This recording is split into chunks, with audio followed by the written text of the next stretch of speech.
what's up you guys? It's your friend Maria here. Welcome you guys to a series we started on thought-provoking questions in order to expand our minds and to expand our thinking. So today I brought my friend out here, Baldwin. What's up guys? My name's Baldwin. Dr. Demo. Charlie Monroe. King Abundance. So for the first question, I just want to ask you, what is your heart's greatest desire out of life? Yeah, I'm gonna hit y'all with the corny answer. I want to make other people's experiences better. I want to just enjoy what it is to be alive with other people. You know, dancing, going out with friends, and just having a good time, trying to soak it in. Music is my heart's greatest desire.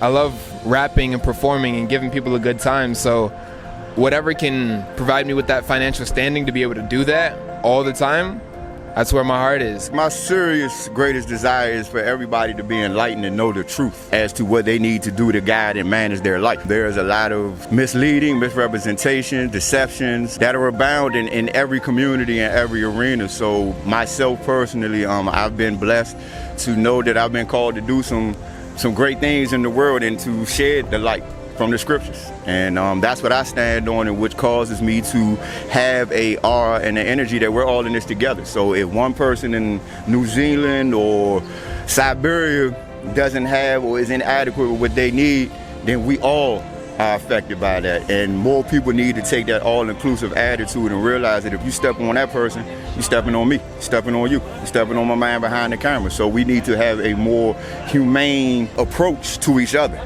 Not let the material things come in and separate us and divide us. I think my heart's greatest desire is to master the art of love. I feel like it's platonic, it's intimate, it's a lot of things. And I just feel like if every individual can master real love, like we can all just get along on this planet. Man, so even there, it's like you expand more out of just relationships, boyfriend, girlfriend, husband, wife, more love for individuals, strangers in that way. Yeah. Would you say that's kind of like the biggest issue we have right now between people? I do think that's the biggest issue, but I do also believe it's a lot of things with us growing up and a lot of mental illnesses and things that are blocking those locks. I feel like it's going to take a lot for people to come to the realization that we are all the same person. We're just different versions of the same people. We got to love each other. Man, that's pretty cool. And what kind of impact do you hope to make through music, or what is your ultimate goal right there? My ultimate goal is to remind people that whatever it is that you want to do, you could do it. Regardless of whether you have the resources to do it or not, always keep that in your heart. Whatever people say, whatever anybody else that's not you says, it's all null and void. If you decide you do it, if you decide that that's what you want to do, go ahead. I remember being a kid and just being really joyful, really radiant, having a lot of charisma, but most people don't really rock with that. You got haters on your left, your right, your front, your back, and I just wanted to remind people, like, ever since I was young, I was like, yo, like, why are you mad that, like, I'm happy? Why don't you just join in the happy with me? I want people to, like, recognize that and be able to make that shift. Are you currently working towards that goal, that dream, that desire being accomplished? Of course. I feel like, you know, you can work all you want, but if you're not working towards your goal, you're kind of still backtracking. And I mean, right now, I'm trying my best as an artist to spread other artists, to make sure I'm being genuine in my music, make sure my messages aren't killing people's brains. You know, they're listening to it every day. So I really do feel like I'm practicing what I'm preaching. That's important in any goal that you're trying to achieve. It's easy to say what you want out of life, but if you look back into someone's actions they do every single day, your daily habits show where you will be in the future right there. Wow, I really do appreciate you sharing that, and especially you'll see that different parts of the world or different demographics of areas where it's always me first and what can you do for me? And so that's something you'll see, a mindset of those majority of people, but then when you look in the mindset of a wealthy individual who's created something for themselves, it's a business or any form of success for themselves, they have a different mindset and attitude going forward where when you approach them or want to discuss something, it's, you know, how can I give back to you? How can I provide and help other people around here? And so I'm curious in what was happening in your life where you had that revelation for yourself? Well, Maria, it's ironic that you would even pose the latter question about approaching and finding people that have made a life for themselves and are successful on the surface and or deeper. I was thinking about that on the way back to the shop today. At my age, I still don't have that understanding of how you can tread on people and not be considerate of this action here, the cause and effect down the line. It may not be direct to you. It's a level of understanding that you have to, I guess, embark upon. I mean, I was raised in a family that was very spiritual and religious. I was raised by my mother. So there are certain things that I was exposed to in my hut and in my culture that drives me. So when I made the decision to become a carpenter or join the construction community to, find a way to take care of myself, I was dibbling and dabbling in the streets, doing my thing. I saw some documentation from my past that made me realize that if I don't go do an investigation to find out if God and all this spiritual stuff is real for me and where I stand, then I could have made that decision and we wouldn't be standing here having this conversation. I wouldn't have had the mind change to know and understand that I'm accountable to Christ and God. It's not just answering to myself and humans. So that's the real biggest thing, knowing that I'm accountable to a spirit and a being that I've never seen or met, but left evidence in the story on record for all of us to follow. But it's up to the individual choice as to what we lean and abide by. Something what I really appreciate you sharing is that you're living a life that's greater than yourself, right? And so, especially being spiritual, you look towards more of service and what I can do for others or for this world that then brings and guides you towards the success that you desire in your life. I also like to say that for me, the biggest thing with the scriptures was realizing self.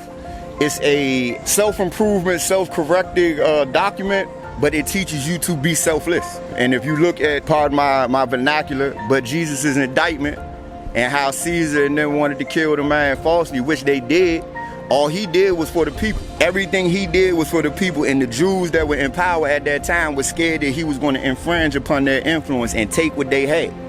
So they secretly murdered this man, and he had to die. His blood is the redeeming sacrifice that will allow us to cleanse our sins. Once we choose to acknowledge that he was the sacrificial lamb, Christ was the Son, the eternal and the creator, and God is the Father. And it's just an amazing weight lifted off of your shoulders when you realize that you don't have to be greedy, you don't have to hoard, you can work together, you can integrate and still have the things that you need. There's enough of everything on this planet. We've never left to build or have any of the things that we've gotten to this point in 2020. Everything has been self-inclusive and extracted and refined from Earth, which was created to be our home. So it's just a journey. I'm learning to relive life. I'm learning to overstand life on the righteous and just tip. Because like I said, I was raised a certain way, but I didn't always make good decisions and make the best decisions to affect my life and have that outcome that, let's say, Steve Jobs or Elon Musk or some of these pioneers that we know are well known and that we read about and that are successful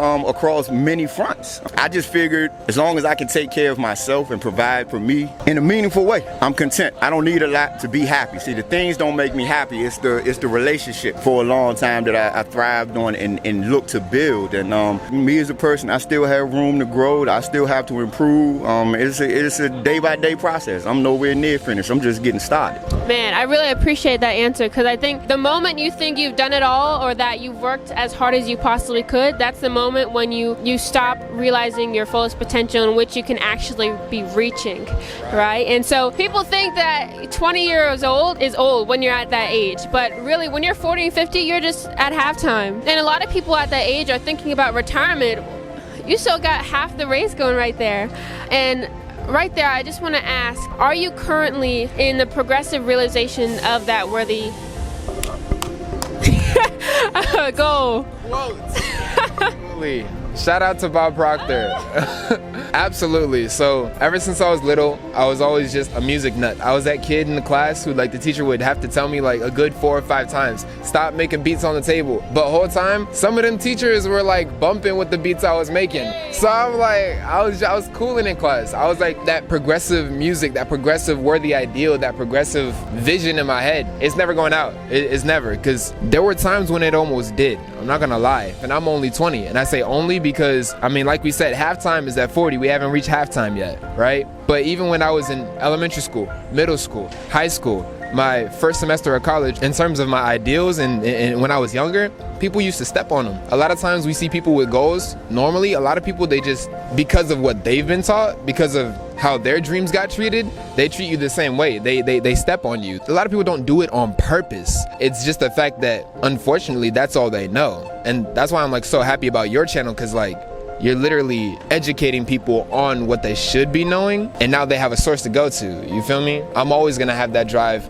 because I can't let anybody step on my dreams anymore. And I don't want to let anybody else get their dreams stepped on either. The point of the channel going out to the public, asking people these questions, is to open that dialogue. I am sure for the majority of people, no one is really having this conversation, your family or friends, about your goals. Are you actively working towards your goals and achieving them? What do you want out of life? What kind of impact do you want to make in this world? And also I want to give a shout out to Bob Proctor right there. He also offers some meditation. He talks about, you know, the potential you have within you and that abundance right there. If it's financials, if it's your relationships, happiness, if it's fitness, so much more to really unlock what you already have within you. Thank you so much for all that you've shared so far. And is there anything else you'd like to share as a last word for our viewers? Absolutely. I just want to say, like, everybody go blow up her channel, her social media, everything, all right? And if you guys want somebody to talk to, go to her channel, all right? It's a beautiful thing, and I want you guys to have that too. Hey guys, so right now we're wrapping up the video. I would love to hear some of your comments down below. What things you took away from people's responses. Even, you know, I'd love to hear more on you guys and what your heart's greatest desire is. Some people had no clue, and some people had a detailed and elaborate idea of what it is that they wanted for their lives and what they desired for their lives. So I appreciate you guys so much for sticking to the end of this video. Make sure to like and subscribe this video if you enjoyed it, and make sure to share it with some people that you think might enjoy it as well. So stay tuned for lots more great content. Make sure to check out my friend DJ Boss Player and his podcast on Apple, Spotify, and YouTube, and they talk about a wide range of topics from health, nutrition, suicide prevention, hip-hop, current events, and so I'm sure there'll be a topic just for you that you may enjoy there. So thank you guys so much, and stay tuned.